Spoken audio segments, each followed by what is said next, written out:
그래서 바로 한동훈 대표에 대해서 제가 주목하는 건데요. 한동훈 대표가 이번 달 안으로 나올 거거든요. 예, 그래서 원래는 2월 중순에 나온다 그랬는데 예. 제가 보기에 그거보다 조금 늦어져서 다음 주나 그 다음 주 정도는 무조건 나올 것 같아요. 근데 지금 김용현 장관의 변호인들이 한동훈 대표를 내란죄를 막 고소하고 별별 짓들은 다 하고 있잖아요. 그러니까 오히려 모든 책임을 다 그쪽이 전가하고. 근데 한동훈 전 대표의 스탠스는 원칙적으로 윤석열 계엄 잘못됐다, 윤석열 옳지 않다 이런 스탠스였고, 지금 김종인 전 비대위원장도 제일 중도 확장성이 좋은 사람은 한동훈이다 얘기하잖아요. 예. 그럼 지금 나와 있는 후보들 중에서는 사실은 한동훈밖에 없어요. 그런 말을 해줄 사람이. 그런데다가 이제 명태균 특검법을 지금 민주당에서 발의를 했잖아요. 그러면 그게 물론 최상목 대행이 그거를 거부를 할 가능성도 있겠지만, 그렇다 하더라도 지금 한동훈 스탠스에 지금 지지세를 보이고 있는 사람들이 그 의원이 한 10명만 지금 붙어주면 되는 거거든요. 그렇죠. 이제 그런 것들 따라 변수가 조금 달라질 것이고, 한동훈이 나와가지고 말을 해주는 순간부터 이제 분위기는 좀 달아오르게 돼 있다. 그리고 실제 한동훈은 윤석열과 어쨌든 거리를 둘 수밖에 없는 구조이기 때문에 뭐 능력의 문제 이런 거 다 떠나가지고, 그럼 이제 그게 이제 하나의 신호탄이 될 수 있을 것이다. 저는 이제 그렇게 보는 거죠. 친한계 인사를 만날 기회가 있어서요.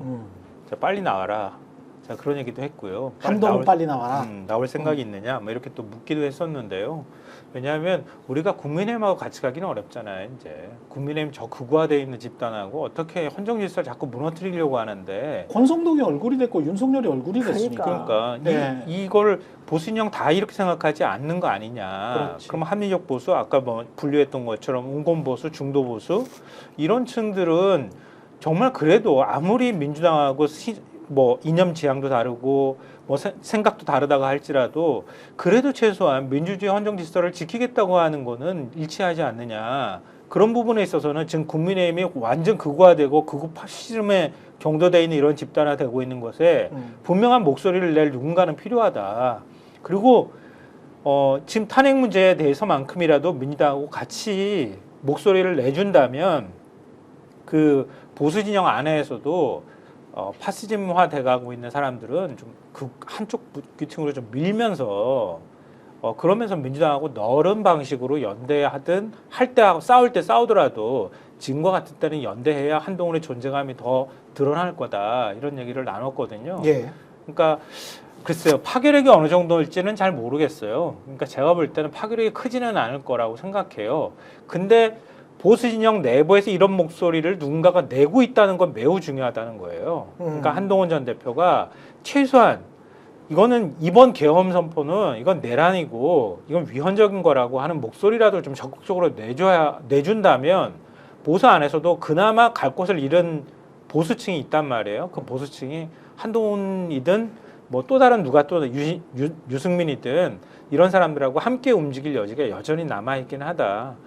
근데 여기서 잠깐만요. 조금만 여기 말을 보태면은 한동훈 앞에 두 가지 길이 있는 겁니다. 사실 지금 말씀하신 대로 노영희 변호사님이나 김성환 평론가님 이런 말씀을 좀 듣고 확실하게 지금의 윤석열과 그다음에 헌법재판소의 절차에 대해서 윤석열 잘못됐고 헌법재판소 절차 문제 없고 지금은 이 탄핵 제대로 이제 진행이 된 것이고 이것과는 보수가 이제는 완전히 이 윤석열식 어떤 대응과는 결별해서 새롭게 가야 된다. 그것을 위한 헌법재판소의 결단은 존중하고 이것에 대해서 우리가 시비를 거는 거는 헌정체제를 부정하는 것이다. 이렇게 확실하게 가야 돼요. 이게 근데 이렇게 가느냐 아니면은 또 여기도 이제 경선을 치러야 되니까 분명히 윤석열은 잘못됐고 계엄도 잘못됐지만 애매하게 한 발 걸치면서 헌법재판소도 잘못됐고 이것도 한번 돌아봐야 되고 제도가 이상하고 애매하게 양비론 네, 이따위 소리를 한다. 다비론 네, 제가 이 말씀을 왜 드리냐면은 요즘에 유승민 전 의원이 딱 그런 스탠스지. 이런 식으로 얘기를 한단 말이에요. 잘못하고 있는 거예요. 보수좌파 이야기하고. 그렇죠. 엄청 이상한 근데 거예요, 왜 지금. 그러냐? 예. 이 양반도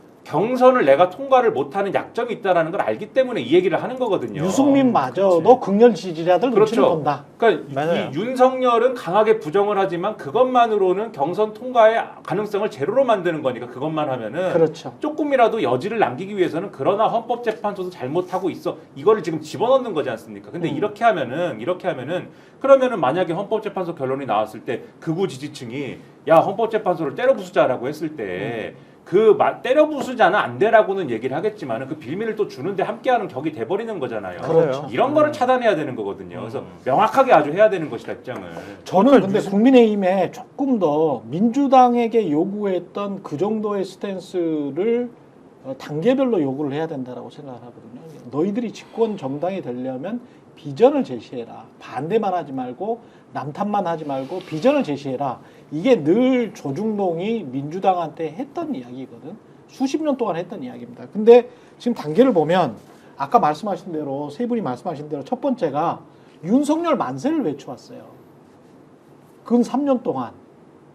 대선 후보 때까지 생각하면 3년이 넘네요. 윤석열 만세를 외쳐왔습니다.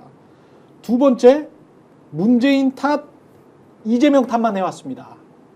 그죠? 그리고 아무것도 없었어. 그렇죠. 그리고 아무것도 없었다고.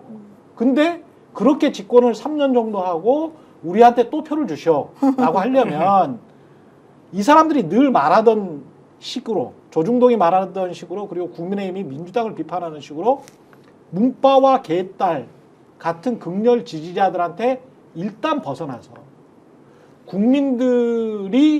국민들과 제대로 소통해서, 그리고 국민들이 원하는 바를 받아들여서 너희들이 혁신을 해서 비전을 제시하라.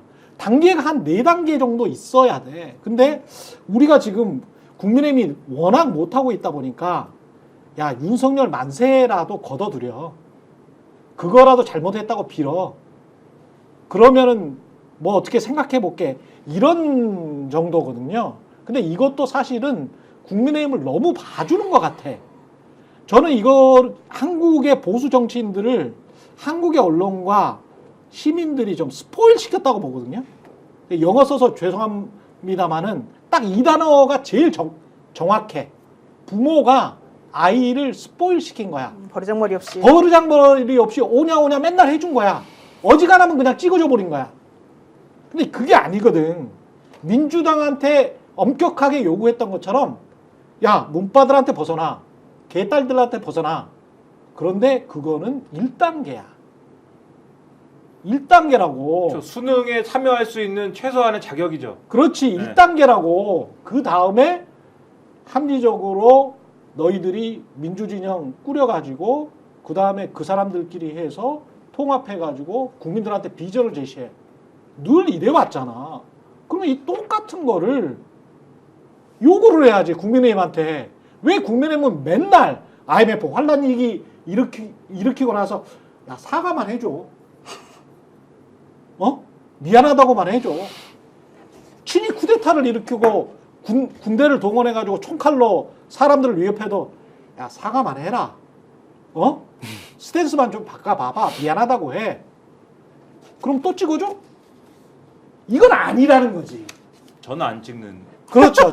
우리는 안 찍지. 우리는 안 찍지만 이건 아니라는 거야. 이건 아니야. 우리 과거에 이거는 공정하지 않아. 과거 선거에서 민주당하고 정의당 이런 데 어떻게 찍었는지 한번 오늘 패를 다 까볼까? 어떻게 나오나? 저는 단 한 번도 국민의힘을 찍어본 그 계열을 찍어본 적이 없는데 저는. 그러니까 단 한 번 민주당을 찍어본 적 우리가 없는 거 아니에요? 민주주의에서 요구되는 그 정도 기본적인 수준으로를 국민의힘한테 꾸준하게 요구해야지. 국민의힘은 정말 개판 막장으로 가놓고 그 다음에 한두 번 사과하면 맨날 받아줍니까? 인상현 의원이 똑같은 말 하는 거잖아요. 그러니까. 네. 그러니까 그렇게 네. 되니까 우리가 개돼지가 되는 거예요. 그러니까 민주당한테 정의당이 있었잖아요. 그렇죠. 근데 지금 조국혁신당까지 생겼어요. 어찌 보면 이게 다 한 팀으로 보이는 것 같지만 그렇지 않거든요. 지금 진보당까지 들어와 있잖아요. 그렇죠. 근데 민주당은 어느 순간 총력전을 해서 다 지지자를 모아야 겨우 사실 대선에서 이기는 정당이거든요. 그만큼 한국 사회는 굉장히 보수적인 사회예요. 근데 내부적인 이런 견제가 사실 민주당한테 굉장히 긴장 요소가 되는 거예요. 알게 모르게 되고 있어요. 지금도 조국혁신당이라는 너무 존재가 힘들어요, 민주당에 굉장히 긴장 요소가 돼요. 왜냐하면 민주당이 국민의힘한테 자꾸 뒤지는 당 그 지지율 조사 나오잖아요. 조국혁신당을 딱 얹으면은 민주당이 이겨 항상. 그렇죠. 네. 진보당 얹으면 더 이겨. 그렇죠. 더 이기는데 민주당만 따진단 말이에요. 그러니까 억울할 수도 있어 한편에서는. 또 거꾸로 보면 민주당 입장에서는 그게 일종의 자극제가 될 수 있어요. 근데 국민의힘은 없잖아 아무도. 쥐꼬 닦기 해도 그냥 국민의힘인 거예요. 그렇죠. 근데 사실 이거는 보수 내부의 각성도 필요해요. 제가 볼 때는. 그러니까 한동훈 전 대표가 나오거나 뭐 유승민 전 의원이 나오거나 보수 안에서 사실은 심지가 별로 굳지 않은 거야. 자기가 힘들어도 어찌 보면 이준석이 나을 수도 있어. 그런 면에서는. 자기가 뛰쳐나가가지고 뭔가 하잖아, 자꾸. 그렇죠. 조직화를 하잖아요. 네. 우리가 늘 얘기하지만 이건 입 아파서 얘기 안 할게. 이준석이 자격이 있니 없니는 얘기 안 하고 네. 어찌됐든 그 안에서의 경쟁 구도나 견제하려고 하는 힘들이 작동을 해야 그래야 보수도 건전해지는 거예요. 근데 그거를 이번에 기대하고 싶지는 않지만 이런 사람들이 그나마 이런 일을 해줘야 대한민국이 더 극우화되거나 파시즘화되거나 하는 걸 막을 수 있다고 보는 근데 거죠. 이런 방법도 있어요. 국민의힘이 한 10석 정도의 소수 정당으로 전락을 하고 민주당이 진짜 보수 리버럴 정당이 되면 돼. 네, 그리고 새로운 진보 정당이 나타나면 돼요. 그리고 민주당의 성향 자체가 사실은 지금까지 보수 리버럴 정당이었지. 이 정당 아니 김대중 노무현이 했던 대표적인 정책이 신자유주의 아니었습니까? 그렇죠. 신자유주의 한다고 진보 정당들이나 시민 사회에서 노동자들 버린다고 하면서 투쟁 많이 했잖아요.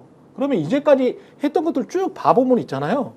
중산층 보수주의 정당이야. 아니, 민주당이. 근데 민주당도 맞아요. 빨갱인데 그러면 빨빨갱이가 생겨야 된다. 아니 그러니까 그거는 그 기준이야. 그 기준은 국민의힘 기준이고 완전히 극우파들 기준이고 그 기준에서 따라서 우리가 우리의 정치 지형을 재편할 필요는 없지. 지금 있는 대로 자연스러운 대로 생긴 대로 민주당 그냥 보수 리버럴 정당이면 그냥 그걸로 안착하게 놔두고 그리고 그게 더 좌측이 필요하다 그러면 진보 정당을 만들어서 또 그게 더 필요해서 육성시켜야 되겠다라고 하면 시민들이 또 육성을 시켜줘야지. 근데 이런 극우 정당들은 사실은 10석 이하로 가는 게 한국 정치에 바람직하죠. 뭐 이 사람들이 계속 이런 주장을 하면은 뭐 어쩔 수는 없죠. 이 사람들을 뭐 우리 자유민주주의 체제에서 때려 죽여 뭐 윤석열처럼 계엄해서 입틀막을 해. 그렇게 할 수는 없잖아요. 우리가 자유민주주의자들이니까.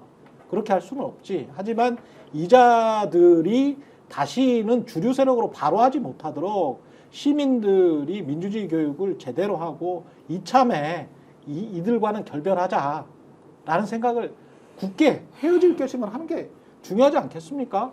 당연히만 헤어질 결심을 합니까? 월요일에도 뭐 그런 얘기 잠깐 했지만 예.